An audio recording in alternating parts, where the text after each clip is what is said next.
Stephen's speech to the Sanhedrin. Then the high priest asked him, "Are these charges true?" To this he replied, "Brothers and fathers, listen to me. The God of glory appeared to our father Abraham whilst he was still in Mesopotamia, before he lived in Haran. 'Leave your country and your people,' God said, 'and go to the land that I will show you.' So he left the land of the Chaldeans and settled in Haran. After the death of his father, God sent him to this land where you are now living. He gave him no inheritance here, not even a foot of ground. But God promised him that him and his descendants after him would possess that land, even though at that time Abraham had no child.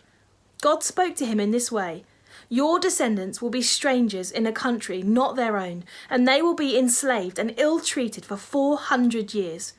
But I will punish the nation they serve as slaves,' God said, 'and afterwards they will come out of that country and worship me in this place.' Then he gave Abraham the covenant of circumcision, and Abraham became the father of Isaac and circumcised him 8 days after his birth. Later, Isaac became the father of Jacob, and Jacob became the father of the 12 patriarchs. Because the patriarchs were jealous of Joseph, they sold him as a slave into Egypt.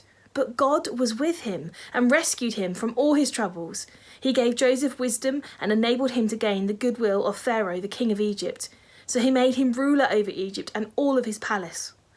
Then a famine struck all Egypt and Canaan, bringing great suffering, and our fathers could not find food. When Jacob heard that there was grain in Egypt, he sent our fathers on their first visit. On their second visit, Joseph told his brothers who he really was, and Pharaoh learned about Joseph's family.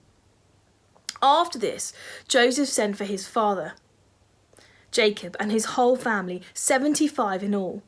Then Jacob went down to Egypt, where he and our fathers died. Their bodies were brought back to Shechem and placed in a tomb that Abraham had bought from the sons of Hamor at Shechem for a certain sum of money.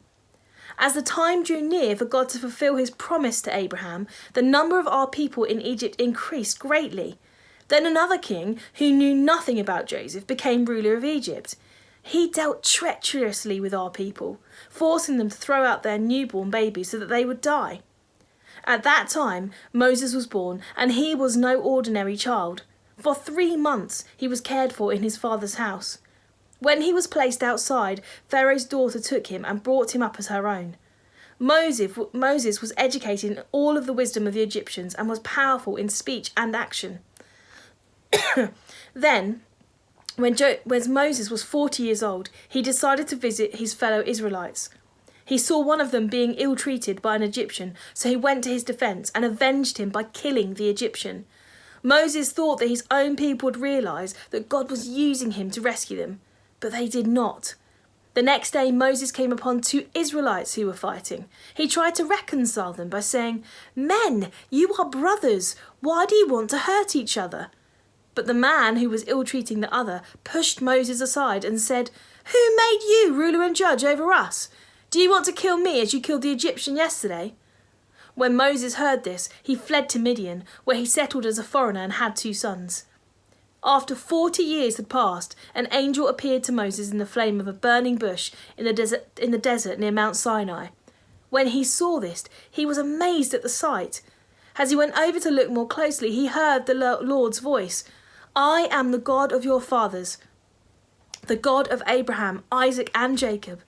Moses trembled with fear and did not dare to look. Then the Lord said to him, "Take off your sandals. The place where you are standing is holy ground. I have indeed seen the oppression of my people in Egypt. I have heard their groaning and have come down to set them free. Now come, I will send you back to Egypt." This is the same Moses whom they had rejected with the words, "Who made you ruler and judge?" He was sent to be their ruler and deliverer by God himself, through the angel who appeared to him in the bush. He led them out of Egypt and did wonders and miraculous signs in Egypt, at the Red Sea, and for 40 years in the desert.